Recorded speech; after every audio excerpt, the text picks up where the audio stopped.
to the North Lawn of the White House. And joining us for her first interview as the new White House press secretary, Karoline Leavitt, joins us. Karoline, congratulations and good morning. Caroline. Big day for you. Good morning. Thanks so much, guys. It's great to see you. Okay, so it's a new day, not only at the White House, but in the Brady briefing room. So when the reporters call on you at your first press briefing, are you going to have a great big thick binder? And when they ask you a question, are you going to have to look for that topic so you know exactly what they want you to say? Well, I might bring some notes in with me, but my binder is in my brain because I know President Trump's policies and we have truth on our side at this White House. But I can confirm that the American people won't be hearing from me today. They'll be hearing from the leader of the free world once again. President Trump will be speaking to the press later this afternoon at the White House, and we will have a big infrastructure announcement. This man is already doing more in less than 24 hours than his predecessor did in 4 years. Yesterday was a historic day for President Trump. He signed 42 executive orders, memorandums, and proclamations. He took more than 200 executive actions on top of giving 3 speeches throughout the day and then attending 3 balls late into the early hours of the morning this morning. And he's already off to work again. And so the American people have a leader who is delivering on the promises he made to them. President Trump sending shock and awe yesterday with his actions to secure the southern border, to unleash the might of our energy industry, and to bring jobs back here at home. So the American people have a strong leader in President Trump. There's no doubt about that. So, Caroline, let's go back to the inauguration, because you're right. The president, I mean, we're still trying to celebrate, but it looks like he's off to the races. Talk about the inauguration. Talk about the unity that he sent out there and why that was important. And when did you guys find out that Joe Biden had pardoned his entire family? Well, not so coincidentally, Joe Biden pardoned his entire family during President Trump's speech so that President Trump couldn't directly respond until much later when Joe Biden was already out of office. And I think it's a disgrace that Joe Biden did this on his way out the door. It is an admission of guilt. For years, Joe Biden said that he and his family did not commit crimes. But then yesterday's pardons prove that he knew they were guilty and he wanted to protect them in his last hour as president of the United States. But we are looking forward now, and President Trump looks forward to restoring our Justice Department and law and order in this country and ending the weaponization of justice that has taken place against him and his supporters over the last 4 years under the Biden-Harris administration. How does that play into President Trump? That have anything to do with President Trump pardoning all the J6ers, which is causing some controversy this morning? I don't think it's causing much controversy. President Trump campaigned on this promise. It should come as no surprise that he delivered on it on day one. And there are people who have been held hostage, as President Trump says, by the Biden DOJ. Many of them, their due process was denied.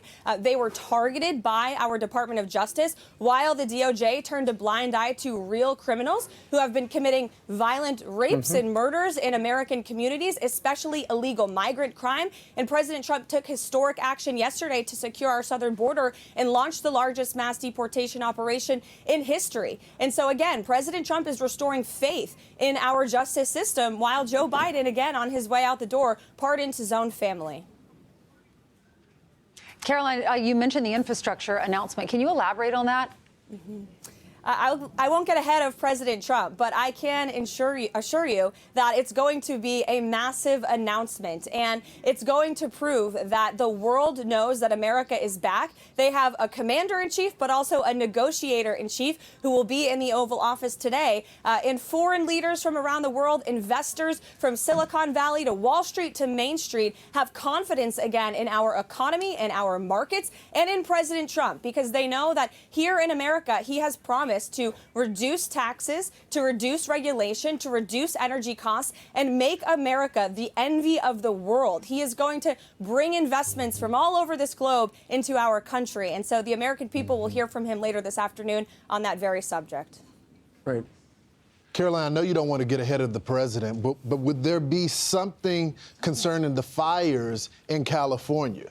Because as the president said, you know, we want to support that. I know his first trip is going to be Friday to Los Angeles, but something has to change there when it comes to the brush, the planning. You got firemen that don't even have equipment there. Will that be addressed in this announcement as well? President Trump addressed that yesterday. In fact, he signed an executive order to address the water issues pertaining in California. And he will talk about that later this week on his trip when he goes to tour the devastation and ensure that Americans in that state are receiving the help from the federal and especially their state and local government that they need. It shows that President Trump is a leader for all Americans, regardless of whether they live in a red state or a blue state. Yeah, Caroline, I got a question for you. There's an item in Politico this morning that talks a little bit about how Vivek Ramaswamy is leaving the DOJ operation. And the way the Politico article makes it sounds like he and Elon were not seeing the same vision. And now he's leaving, Vivek is, and he's going to run for governor. What's going on? Well, the media always tries to stir up controversy amongst President Trump's team. We are a unified team here. Vivek Ramaswamy is a brilliant mind and a great supporter and ally of President Trump. I understand he's moving forward to run for office himself, and that's a great thing for our country. And as for DOJ, President Trump signed executive action yesterday.